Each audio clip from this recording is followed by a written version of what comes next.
Brandon, would you like to tell us about our encounter of the podcast? Our encounter for this podcast this day is the Winding Road Best Traveled.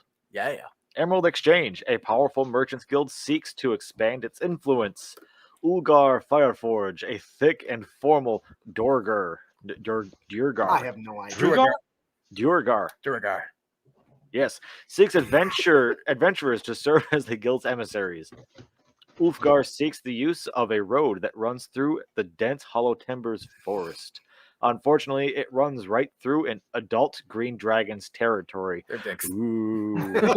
As the guild's emissaries, the characters have to meet with the beast and reach an agreement that will allow any and all flying the guild's colors to pass safely. Oh, shit.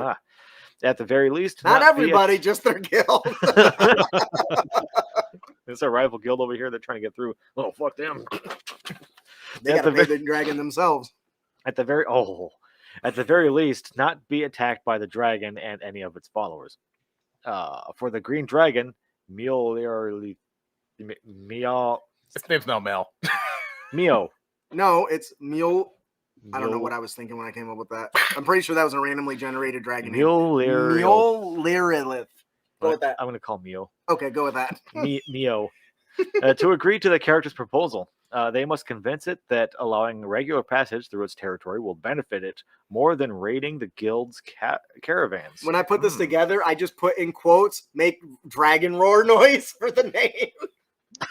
But I decided I probably should give it a real name. Because see, if people think our caravan can go through, they think their caravan can go through, which means there's one more guy for you to rob. More loot. Oh, dude, that's actually a really good answer to this question. this argument. A character with the sage or similar background that succeeds on a DC 21 intelligence, Arcana, or history check knows the following. Few dragons are as utterly reviled among humanoids as green dragons.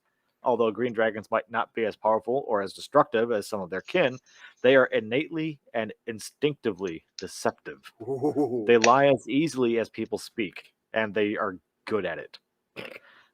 They love intrigue and prefer to achieve their goals through guile and double dealing over any other means. Any brute can hunt, but it takes skill and intelligence to trick one's prey into offering itself for dinner. The favored treasure of green dragons is handcrafted items ranging from sculptures and artwork to ornate weapons and magical armor. The more work involved in the item's creation, the more value green dragons place on them. All right, hello, operator. What do you think about this? I love it so much. I was actually getting ready to...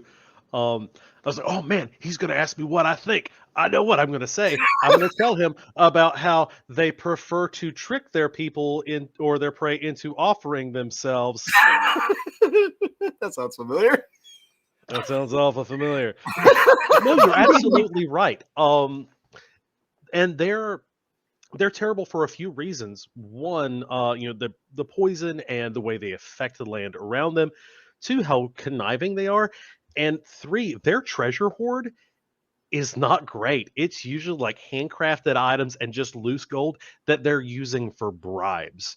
They measure their self-worth on the effects of their lies. I love it. There's nothing but terrible things when green dragons are involved. You know, that reminds me of one time we were playing a what was that? The second adventure that what was it? Not like Rise of Tiamat, but Horde of the Dragon Queen? Yeah. Anyway, where I was like my forest domain cleric bride of all things, white dragon by, if you let us pass, I will create a statue of you out of gold. That's great. Go on. I'm listening, mortal. What? I'm looking at that comment. That's a shitty trap. So, yeah, I love this adventure.